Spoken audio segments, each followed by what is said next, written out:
No início de Senhor dos Anéis, o Conselho do Elrond se reúne para traçar o plano que decidiria todo o destino da Terra-média, a campanha para a destruição do Um Anel do Sauron. Middle-earth stands upon the brink of destruction. None can escape it. Como a Sociedade do Anel tinha a missão de carregar o futuro da Terra-média nas mãos, ela era formada por figuras muito experientes, como um mago de origem divina, um elfo mais rápido que o vento e o portador de uma lâmina sagrada. E entre todas essas figuras fortes e poderosas dessa aliança, esse foi o protetor escolhido para carregar a relíquia mais importante do mundo. Logo de cara, pode parecer meio arriscado colocar o artefato mais precioso da Terra-média nas mãos de um cara que tem mais intimidade com a faca de manteiga do que com a adaga de combate. Mas a verdade é que essa escolha do Frodo como portador do Anel reflete uma das temáticas mais importantes de toda a saga do Senhor dos Anéis. Então aqui no vídeo de hoje, a gente vai falar sobre por que o Frodo foi escolhido para carregar um anel. I do not know the way. E só para deixar claro, a gente vai usar os livros do Legendário como a base da nossa análise. Mas também vamos rever as cenas dos filmes nos trechos em que elas adaptam bem as ideias originais da obra. E galera, quem tá trazendo esse vídeo junto comigo aqui pro canal é o streaming do Telecine. Eu curto muito fazer essa parceria com o Telecine, porque ele tem um acervo de mais de 2.000 filmes disponíveis, que é ótimo pra quem realmente curte cinema. Já que a gente tá falando de Tolkien, lá você encontra a trilogia do Hobbit completa pra você fazer aquela viagem gostosa de volta pra Terra-média ao lado do Gandalf e do Bilbo. Eles também têm lançamentos recentes incríveis como Homem-Aranha no Aranhaverso e Parasita, que é um filme que une o suspense e a comédia da forma mais inesperada possível. Não é à toa que ganhou o Oscar de melhor filme. Outra coisa bem legal do Telecine é que ele ainda tem extras sobre os filmes do catálogo, como entrevistas e documentários de making of, que são bem legais pra gente conhecer mais sobre os filmes que a gente curte. E pra fechar, o que eu também gosto muito no Telecine são as cinelists, que são listas que organizam os filmes por temas e estilos. A minha preferida de longe é a de 100 filmes que todo mundo deveria assistir, porque ela vai desde os clássicos como Indiana Jones até filmes mais novos como o Batman, do Christopher Nolan. Você pode assistir ao Telecine pelo site da plataforma ou pelo app do streaming aqui no seu celular. E o melhor de tudo é que o Telecine tá dando 30 dias grátis para novos assinantes, para você assistir tudo que você quiser na faixa sem pagar nada. Então clica aqui no link da descrição para você ir lá no Telecine, aproveitar esses 30 dias grátis, assistir tudo que você quiser. Beleza? Então agora, vamos pro vídeo. Pra gente entender melhor a missão do Frodo rumo à Montanha da Perdição, é importante a gente saber quais são os efeitos da influência do Um Anel que ele tinha que carregar. O Sauron, que foi o criador do Anel, buscava principalmente a dominação do mundo ao redor dele. E como o Anel foi criado com parte do próprio espírito do Sauron, ele se tornou uma extensão desses objetivos de controle do Senhor do Escuro. O Anel tem o poder de consumir o livre-arbítrio de quem se aproxima dele, como uma ferramenta que transforma a força de vontade de outros seres para fazer eles se tornarem escravos da vontade do Anel.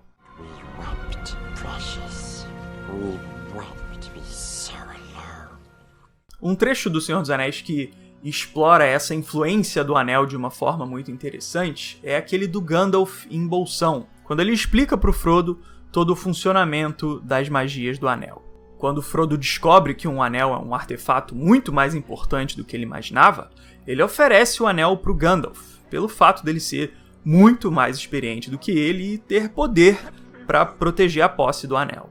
Só que nesse momento, o Gandalf recusa a oferta do Frodo com todas as forças dele, porque ele sabe que ele tem uma vontade de fazer o bem tão grande que o anel poderia reverter essas ambições dele em ações corruptas.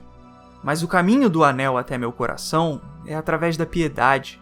Piedade pela fraqueza e pelo desejo de ter forças para fazer o bem. Não me tente. Nesse trecho, o Gandalf explica como o anel tem o poder de agir sobre as intenções que uma pessoa já carrega dentro de si. No caso dele, ele tinha uma vontade muito intensa de lutar pela liberdade da Terra-média. Mas o Anel tinha o poder de transformar todas essas ambições bondosas dele em vontades corruptas e sombrias voltadas para o mal. E como Gandalf era um Istari, um mago extremamente poderoso, a queda dele para as sombras poderia ter consequências gravíssimas para a Terra-média. Poderia não, ela provavelmente teria consequências gravíssimas. Ele era realmente bem forte. Por sinal, a mudança de postura do Ian McKellen como Gandalf, quando ele encara a ameaça do Anel, reflete essa gravidade dos poderes do Sauron de uma forma inesquecível. Eu acho uma cena incrível. You must take it. You cannot offer me this ring. I'm giving it to you. Don't tempt me, Frodo. Essa explicação do Gandalf sobre os poderes de um anel, sobre a manipulação de intenções que ele consegue fazer, é provada na prática, na história de vários outros personagens do Legendário que tiveram contato com um anel. Como o Isildur, por exemplo, que foi o portador do anel antes do Bilbo e do Gollum. Na Guerra da Última Aliança, que aconteceu antes do Senhor dos Anéis, o Sauron foi derrotado e o Isildur conseguiu tirar o anel da mão dele. Logo depois disso, o Elrond e o Círdan aconselham ele a destruir o anel no fogo da montanha, para que o poder do Sauron fosse diminuído para sempre e o mundo se livrasse da maldade dele. Só que o poder das trevas é rápido, e nessa hora a influência do anel já estava em ação, porque o Isildur recusa o conselho dos elfos e decide ficar com o anel para ele. Isto guardarei como preço de sangue pela morte de meu pai e de meu irmão. Não fui eu que atingi o inimigo com o golpe mortal? E o anel que segurava lhe parecia sobremaneira belo de se contemplar.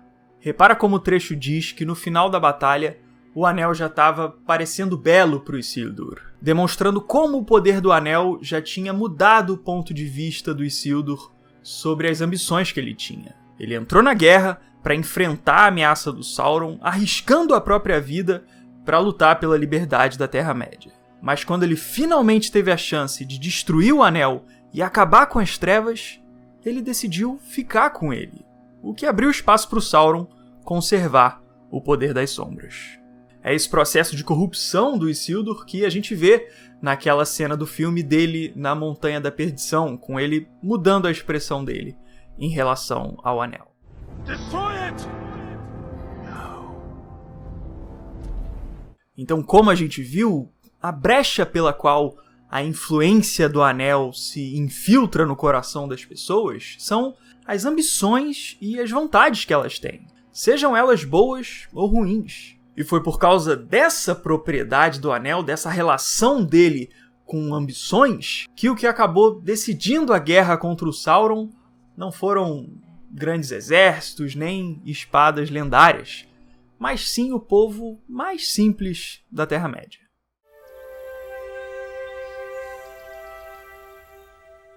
Logo no prólogo do Senhor dos Anéis, os hobbits são apresentados como uma raça naturalmente amigável, que amava a paz e a tranquilidade e que nunca tinha guerreado entre si.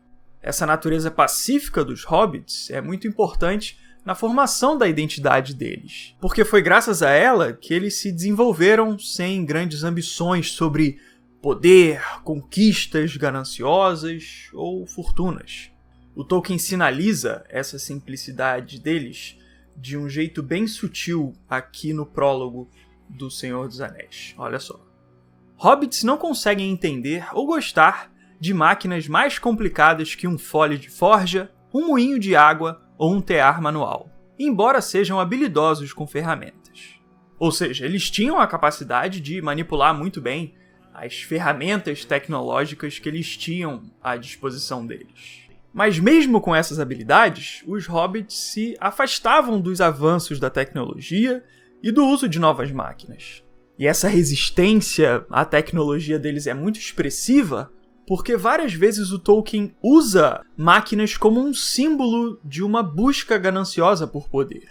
Por exemplo, Saruman, que usava máquinas para expandir a dominação dele sobre a Terra-média, é definido da seguinte forma pelo Barbárvore. está tramando para se transformar num poder. Tem um cérebro de metal e rodas, e não se preocupa com os seres que crescem, a não ser enquanto servem. Então a gente vê como um dos vilões da história é uma figura que se deixou levar pela ganância do uso da tecnologia para obtenção de poder. E como extremo oposto disso, a gente tem os hobbits, que rejeitavam o uso de máquinas porque eles não tinham grandes ambições gananciosas. Essa tranquilidade dos hobbits tem efeitos muito interessantes no papel deles dentro do Legendário, porque ela não faz eles serem um povo bobo e fraco. Na verdade, o que acontece é justamente o contrário, porque a paz dos hobbits fez eles se tornarem muito resistentes, como o próprio Tolkien diz. Entretanto, a paz e a tranquilidade tinham tornado esse povo curiosamente resistente. Eles podiam sobreviver à ação rude da tristeza, do clima ou do inimigo, de um modo que surpreendia aqueles que não os conheciam direito. E é claro que esse papo sobre a resistência dos hobbits não fica só no prólogo do livro, porque ele pode ser visto na prática em várias situações ao longo da saga do Senhor dos Anéis. Depois que o Bilbo encontrou o Anel, lá nos eventos do Hobbit, ele ficou com ele por mais de 50 anos, convivendo dia após dia com o poder maligno do Anel. Só que mesmo depois de todo esse tempo, sobre o efeito do Anel, o Bilbo ainda conseguia preservar o julgamento dele. Como a gente pode ver no trecho quando ele diz pro Gandalf que ele sabia que algo não estava muito certo na vida dele. Estou me sentindo todo fino, como se tivesse esticado, se você sabe do que eu tô falando. Como manteiga que foi espalhada num pedaço muito grande de pão. Isso não pode estar certo. Preciso de uma mudança ou algo assim. Acontece que um dos efeitos principais dos poderes do Anel era a preservação da vida dos portadores dele. E o Bilbo demonstra a resistência dele quando ele rejeita essa dádiva oferecida pelo Anel, que é quase um milagre da preservação da vida. O Bilbo não tinha uma ambição cega por poder, então ele consegue preservar o julgamento dele sobre o que é certo e o que é errado. E por isso ele diz que essa situação dele não estava muito certa. You're right, Gandalf. The ring must go to Frodo. E depois disso, o Bilbo comprova de vez a intensidade da força dele quando ele consegue abrir mão do Anel mesmo depois de 60 anos de influência dos poderes das trevas. Teve uma ajudinha do Gandalf ali também, mas foi uma ajudinha de leve. O Bilbo fez força ali para conseguir abrir mão do Anel.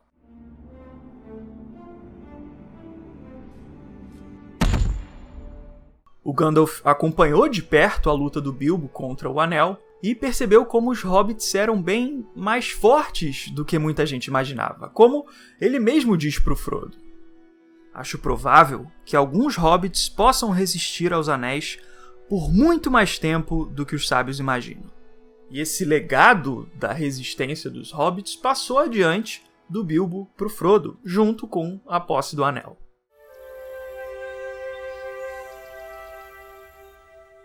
Uma demonstração muito importante dessa resistência do Frodo acontece logo no início da jornada dele, antes mesmo dele chegar em Valfenda e ser oficializado como portador do Anel. Quando o Frodo e os outros são atacados pelos Nazgûl no topo do vento, o Frodo é perfurado por uma lâmina de Morgul, que não era uma lâmina comum e tinha um poder sombrio muito forte. He's been stabbed by a Morgul blade. Ele ficou adoecido por causa do ferimento da lâmina e foi levado às pressas para Valfenda. E depois que ele se recupera, o Gandalf diz o seguinte para ele: o estilhaço foi derretido, e parece que os hobbits relutam em desaparecer. Conheço fortes guerreiros entre as pessoas grandes que teriam rapidamente sido vencidos por aquele estilhaço, que você carregou consigo por 17 dias. Então olha só como esse trecho destaca como o Frodo foi capaz de resistir por vários dias a um poder que era capaz de matar guerreiros mais fortes do que ele rapidamente. Essa superação do Frodo contra os poderes das sombras é muito importante porque ela indica uma prévia do que seria a jornada dele para carregar o Anel. Porque o Anel carregava a mesma natureza sombria que a lâmina de Morgul. Os dois artefatos são aquele tipo de coisa que vai se apoderando da pessoa, tomando conta dela com os poderes da escuridão, como se fosse um veneno mesmo. Então, tanto o leitor quanto o Gandalf veem nesse momento que uma das capacidades mais únicas do Frodo é a bravura com que ele suporta os poderes das trevas. And yet to have come so far, still bearing the ring, the Hobbit has shown extraordinary resilience to its evil. E além disso, outra coisa muito importante é que o Gandalf também enxerga essa demonstração de resistência do Frodo como um possível sinal do próprio destino que ele deveria seguir. Sim, a sorte ou o destino o ajudaram, disse Gandalf, para não falar na coragem. Essa menção ao destino é essencial para entender a escolha do Frodo como um portador do Anel, porque ela indica que ele pode ser parte de um plano maior do que a natureza dele mesmo ou até do próprio Sauron. Um pouco antes dessa parte do Senhor dos Anéis, tem um trecho onde o Gandalf está conversando com o Frodo sobre a vez em que o Bilbo encontrou o Anel. E ele fala uma coisa muito importante nessa parte da história. Por trás disso, havia algo mais em ação, além de qualquer desígnio de quem fez o Anel. Não posso dizer de modo mais direto, Bilbo estava designado a encontrar o Anel. E não por quem o fez. Nesse caso, você também estava designado a possuí-lo. Então olha o que o Gandalf está dizendo. Ele diz que o Bilbo era designado a encontrar o Anel, e não pelo Sauron, mas sim por algo possivelmente maior do que o próprio Senhor do Escuro. Depois dessa conversa, o Gandalf diz que esse pensamento é encorajador. E eu acho que isso explica muito bem a escolha do Frodo como portador do Anel. O Gandalf é um Maia, um ser primordial que é profundamente ligado à criação do universo. Então, quando ele diz que um pensamento é encorajador, é porque ele consegue enxergar implicações desse pensamento que vão muito além do plano mundano dos mortais. Nesse ponto, a gente entende como a escolha do Frodo como portador do Anel pelo conselho do Elrond não era uma questão de opção, porque, na verdade, ela foi a aceitação de um destino. É por isso que no momento em que o Frodo decide que vai levar o Anel, o Elrond não se vê como alguém que está na posição de aceitar ou negar a escolha dele, porque ele está vendo o destino se cumprir na frente dos olhos dele, como ele mesmo diz. Se entendo bem tudo o que foi dito, disse ele, penso que essa tarefa é destinada a você, Frodo. Como eu falei no início do vídeo, a escolha do Frodo como portador do Anel reflete um tema, ela tem um significado que envolve toda a saga do Anel. A Guerra do Anel não podia ser vencida só com a força dos poderosos e nem a sabedoria dos mais sábios. Na verdade, ela foi uma demanda decidida pelo sacrifício de quem abriu mão das próprias ambições em nome de um propósito maior que si mesmo. Esse tema é perfeitamente resumido por uma frase que o Elrond diz no Conselho, que explica muito bem como a vontade dos pequenos pode ser tão forte quanto a força dos grandes. Mas é sempre assim o curso dos fatos que movem as rodas do mundo. As mãos pequenas os realizam porque precisam, enquanto os olhos dos grandes estão voltados para outros lugares. You shall be the Fellowship of the Ring. Right. Where are we going? Então, meus amigos, esse foi o meu vídeo falando um pouco sobre a escolha do Frodo como o portador do Anel. Eu lembro que quando eu assisti O Senhor dos Anéis pela primeira vez, quando eu era bem criança ainda, esse lance do Frodo ser o portador do Anel me marcou muito, né? Porque ele era um personagem mais comum e mundano quando era comparado ao Gandalf, ao Aragorn e a outras figuras que eram extremamente poderosas da história da Saga do Anel. Então eu acho um detalhe realmente muito marcante, assim, esse fato do protagonista da história ser realmente um pequeno. E é justamente pelo fato dele ser pequeno que ele consegue levar a missão dele adiante. Se você gostou do vídeo, puder deixar aquele gostei, eu agradeço muito, me ajuda demais. Se você ainda não for inscrito, quiser se inscrever aqui no canal, é só clicar aqui embaixo. E caso você queira me seguir no Instagram, o link também tá aqui na descrição. Beleza? Então fico por aqui, a gente se vê na próxima. Valeu, show! E um abraço.